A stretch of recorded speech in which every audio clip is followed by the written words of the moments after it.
Some stories are meant to be heard, but others, they demand to be felt. This is not just a tale, it's a journey into the depths of human emotions, where love and pain walk hand in hand, where fate tests the strongest hearts, and where one decision can change everything. As you turn these pages, prepare to lose yourself in a world where hope flickers like a dying flame, yet refuses to be extinguished. Are you ready to step into a story that will linger in your heart long after it's told? Elijah Daniels pushed open the glass doors of the dealership and stepped inside. His presence unnoticed. Dressed in a faded polo shirt and worn jeans, he looked like any other customer browsing for a car. No one in the brightly lit showroom suspected that this unassuming man was, in fact, the CEO of the entire dealership chain. He hadn't come for a grand announcement or a press event. He had come for the truth. Elijah had built his empire with sweat and grit, rising from a struggling car salesman to a multimillionaire business owner. Yet, as his company expanded, he worried that the values he had instilled, fairness, respect, and integrity, were being overshadowed by bottom-line quotas. He had heard whispers about how customers were treated, how judgments were made in split seconds based on appearances. Today, he wanted to see it for himself. His eyes swept across the showroom. Sales staff darted back and forth, eagerly engaging with customers in tailored suits and designer dresses. Elijah was ignored. He smiled faintly. He wanted the raw, unfiltered experience. Then, a sleek grey sedan caught his eye. Practical, reliable, nothing like the luxury cars he usually drove. He made his way toward it, running a hand along the polished exterior, imagining what an ordinary customer would experience. Elijah Daniels, a voice from his past whispered in his mind. He thought back to his childhood in Birmingham, Alabama. His parents, both teachers, had worked tirelessly to instill values of resilience and dignity in him. They had always said, "The way people treat you is a reflection of them, not you." Those words had carried him through years of struggle, of rejection, of proving himself over and over again. Yet here he was, still fighting the same battle, just in a different arena. A young salesman finally approached. "Looking for something specific today?" His tone was polite, but detached, his eyes scanning Elijah's casual attire. There was no warmth, no effort to engage beyond the bare minimum. Elijah nodded toward the sedan. "I'd like to buy this one." The salesman hesitated, then shrugged.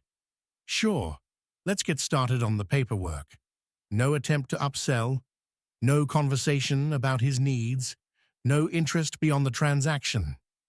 Elijah felt a quiet disappointment settle in his chest. But before he could dwell on it, something behind him made his stomach tighten. A low chuckle, then a voice, casual yet laced with arrogance. "She probably can't even afford it." Elijah's grip on the sedan's door handle tightened. He didn't turn, not yet. "Bet they'll run his credit and send him packing in 5 minutes. Another voice joined in, a woman laughing softly. "You know how it is. Some people just like to play pretend." Elijah inhaled deeply. The words weren't just cruel. They were laced with an entitlement that made his skin crawl. He had heard it before. In boardrooms, in meetings, in social circles, where people thought they could determine someone's worth based on nothing but appearances. For a moment, he considered walking away, ignoring them. It wasn't the first time he had encountered such ignorance, and it wouldn't be the last.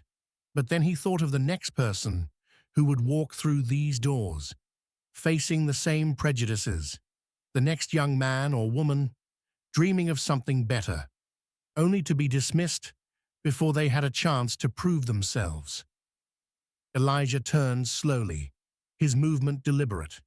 The man and woman stiffened when they realized he was looking directly at them. Their smiles faltered. "Excuse me," Elijah said, his voice calm, but carrying an unmistakable weight. "Were you talking about me?" The man blinked, caught off guard. "Oh, no, we were just, talking." The woman fidgeted with her purse strap. "We didn't mean anything by it. Just joking around." Elijah stepped closer, his gaze unwavering. "Funny how those jokes always come at someone else's expense." The man cleared his throat. "Look, buddy, you're taking this the wrong way." "No harm," Elijah interrupted, his voice steady. "Tell me, what would you think if someone judged you by your appearance, if they made assumptions about your worth without knowing a single thing about you?" The dealership had grown noticeably quieter. Employees and customers had turned their attention toward the exchange. The air felt heavier now, the weight of the moment pressing down on everyone within earshot. The woman tried to laugh it off. "We were just talking. No need to make it a big deal." Elijah's expression softened, but his words were deliberate. "It's not just a big deal for me. It's a big deal for the next person you judge, the next person you dismiss without knowing their story." He gestured to the showroom around them. "You don't know who I am, what I've been through, what I'm capable of. And the truth is, you don't need to, because every person, no matter how they look, deserves respect." The man shifted uncomfortably. "Fine, we're sorry. Can we leave it at that?"